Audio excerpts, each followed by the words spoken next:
Alawi Abdullah bin Husain bin Tahir. Itu ibadahnya kalau dibagikan ke semua makhluk di muka bumi ini cukup. Itu kenapa? Karena banyaknya ibadahnya. Assalamualaikum warahmatullahi wabarakatuh. Bismillahirrahmanirrahim. Allahumma shalli wa sallim wa barik ala sayyidina Muhammad wa ala alihi wa sahbihi ajma'in. Amma ba'du. Itu mungkin yang dimaksud adalah yang semasa dengan Habib itu ya. Kalau semua makhluk sebelumnya dan yang setelahnya nggak mungkin ya. Kalau sebelumnya kan mulai dari Nabi Adam misalkan, ya nggak mungkin karena ada para nabi, para rasul, ada sahabat juga, ada tabi'in, itu nggak mungkin. Atau makhluk yang setelahnya ya sampai nanti kiamat, ya itu nggak mungkin juga karena kan umat Islam itu kan semakin banyak ya, kalau dibandingkan sampai nanti hari kiamat ya itu nggak mungkin.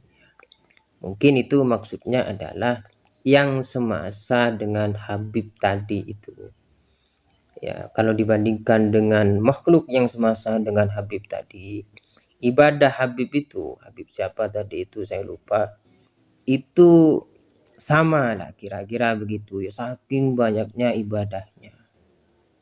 Cuma pertanyaan saya adalah itu cara menghitungnya bagaimana ya? Apakah mulai dari kecil sampai wafat itu ada orang di sampingnya yang menghitung ibadahnya? Jadi ada yang bawa buku, kemudian bawa pulpen, dicatat itu mulai dari kecil sampai wafat. Apakah seperti itu? Lalu makhluk-makhluk yang lain, umat Islam yang lain, itu juga dicatat ya. Apakah seperti itu caranya? Makanya itu cara menghitungnya bagaimana ya. Lalu bagaimana, apakah tidak ada kemungkinan bahwa di belahan dunia yang lain ada juga yang ibadahnya banyak, yang selevel dengan Habib itu misalkan ibadahnya, misalkan kaum muslimin di Mekah Madinah, di Irak misalkan, di Mesir ya, apakah tidak ada kemungkinan itu ya.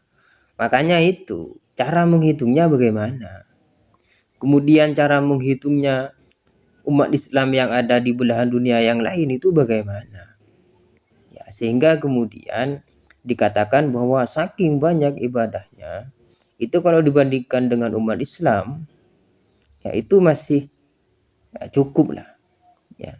Itu kan cara menghitungnya bagaimana ya. Kalau misalkan yang dikatakan itu adalah Sayyidina Abu Bakar, Sayyidina Umar misalkan, ya kita bisa percaya kalau itu Sayyidina Abu Bakar, Sayyidina Umar misalkan ya. Karena Sayyidina Abu Bakar atau Sayyidina Umar ya, atau Sayyidina Utsman itu sahabat Nabi, murid Nabi, semasa dengan Nabi, dan memang dipuji oleh Nabi. Kalau Habib yang tadi itu namanya saja baru kami dengar ya. Dan bukan hanya Habib itu, saya itu nama-nama Habib saja yang begitu luar biasa diceritakan begitu wah ya. Itu baru saya dengar 10 tahun terakhir ini. Kalau santri-santri itu, kalau mereka belajar fikih, belajar tauhid, belajar hadis, belajar tasawuf, belajar ilmu tafsir, nama-nama Habib itu bahkan tidak dikenal. Bukan hanya Habib yang tadi itu ya, Habib-habib yang lain, Syekh Faqih Muqaddam sekalipun, itu tidak dikenal ya. Yang biasa kita dengar itu ketika kita ngaji dulu, nama-nama misalkan seperti Imam Syafi'i, Imam Nawawi, Imam Ghazali, Ibnu Hajar Al-Asqalani, Ibnu Hajar Al-Haytami, Ibnu Taimiyah ya, Ibnu Katsir, At-Tabrani, Itu yang biasa kita dengar, ya. Imam Bukhari, Imam Muslim, Imam Suyuti, itu yang kita dengar.